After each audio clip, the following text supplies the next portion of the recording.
budget guitars don't hurt the wallet, and there are times you'll find sleepers that are worth much more than their price tag in both build quality and sound. However, that doesn't happen all the time. In the case of this made in Indonesia RGX A2, this needed some help in sounding great. I'll share my process in improving the end tone for this guitar coming up.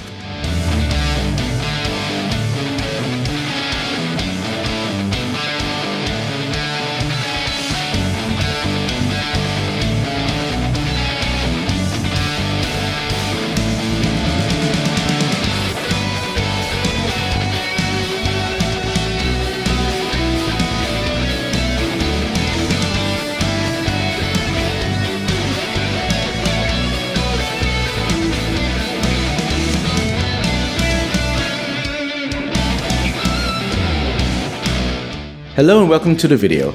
If this is our first time meeting, my name is Justin and I'm all about worship guitar. Please subscribe and hit that bell notification button to be kept updated on my latest content, and treat me to a coffee to support these videos and my ministry. Stick around to the end for a bonus section where I share where to download the patches I've used in this video. If you've met before, welcome back. There are several generations of the RGX A2, differentiated by their color. This is the production model that came out of Indonesia, which has the same features as the premium Japanese model but with cheaper components. Although the blurb boasted that the A2 construction method defies the convention that lightweight means light sound, I think that only really applies to the premium models. Here's the raw tone of the A2 by itself using the stock settings on the new Mandarin rocker amp model on the HX Stomp. The guitar doesn't sustain very well, and the pickups do sound rather cheap and uninspiring on first listen.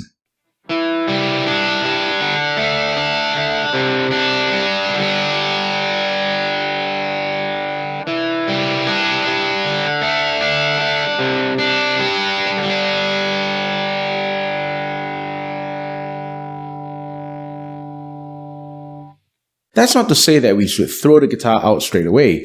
At $400, I'm much more comfortable taking this out to a rough gig or traveling overseas than my $2,000 Les Paul. In this golden age of digital modeling, we have the tools to help us make guitars like these sound inspiring. The name of the game is subtractive EQ. It's the process of finding and cutting out the frequencies that are hurtful to the ears, or to use effects to soften up those frequencies to make them more bearable. Take note, the following process is going to sound repetitive from the same riffs being recorded, so I'd recommend wearing a pair of headphones to listen to the subtle differences. The operative word being subtle. Viewer beware. The stop pickups on the A2 seem to accentuate gnarly frequencies, as evidenced from my first attempt at tweaking the MEQ controls, where I tried to cut the bass and slightly boost the mids and treble for that tight rock tone.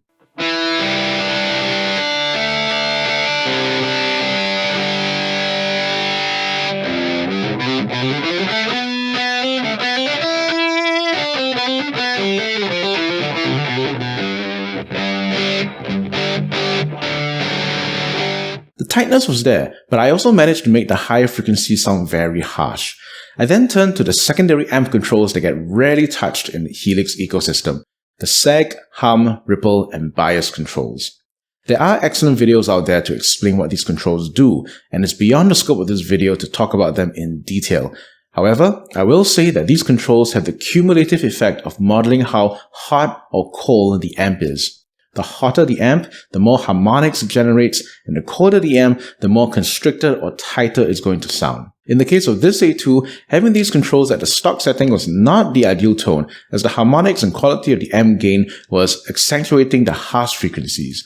I found that turning down the sag and ripple controls helped to clean up the A2, making it more musical sounding.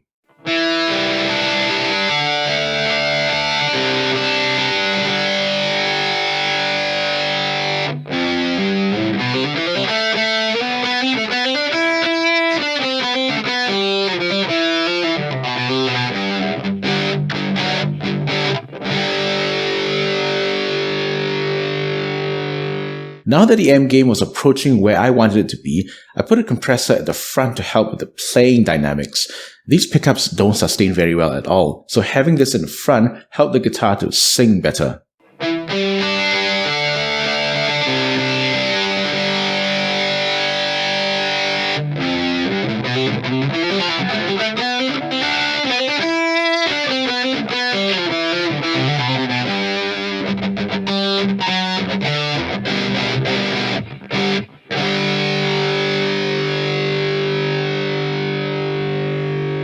Putting compression pushed the tone back into harsh territory, so it was time to take on a bolder subtractive approach.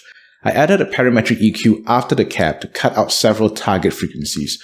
200 Hz where the thump and thud sounds are, 3.4 kHz where the audible digital artifacts reside, and 16 kHz where the airy frequencies that sound good on better built pickups are ice picks on these cheap pickups. You'll have to decide on how acute or gentle you want the cuts to be, and you achieve that with the Q control.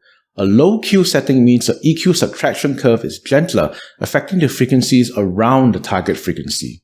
A higher Q setting is the opposite, with the subtraction curve more acute, affecting only the target frequency. Crunch and lead tones on this A2 benefited from more aggressive cuts at 3.4 and 16 kHz, but this didn't work very well for clean tones.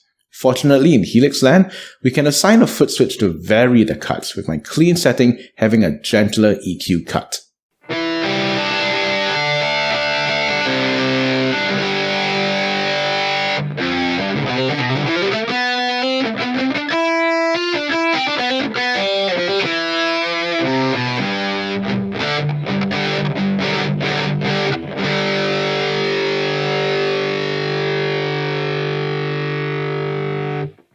My final step was to add the wet section.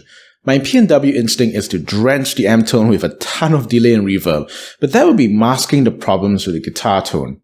A wet section should be the garnish at the top of a dish, not the meat and potatoes. This ensures that even if you were to dial down the delay and reverb, you still have a decent tone to work with.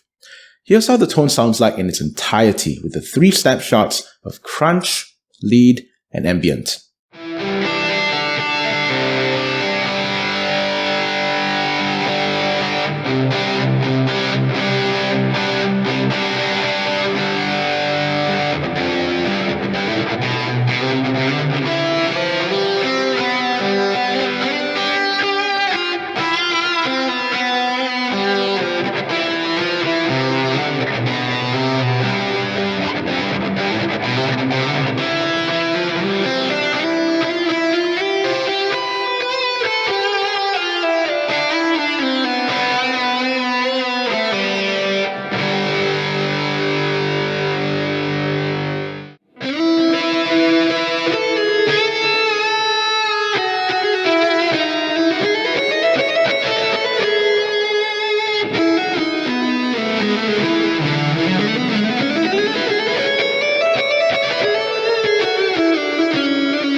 If you've stuck around this long, welcome to today's bonus section.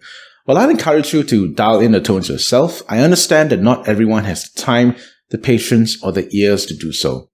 That's why I've made this patch pack available for download at my Buy Me a Coffee page. The pack will contain 2 patches, the main Mando Rock patch that's featured today, as well as the patch I've used for that 7-string sound called Mando Drop. To conserve DSP, I used an IR from the Line 6 Allure pack instead of the stock cabs, which I'll also link for you to download. Question of the day: how do you treat the tone of your cheaper guitars that need help?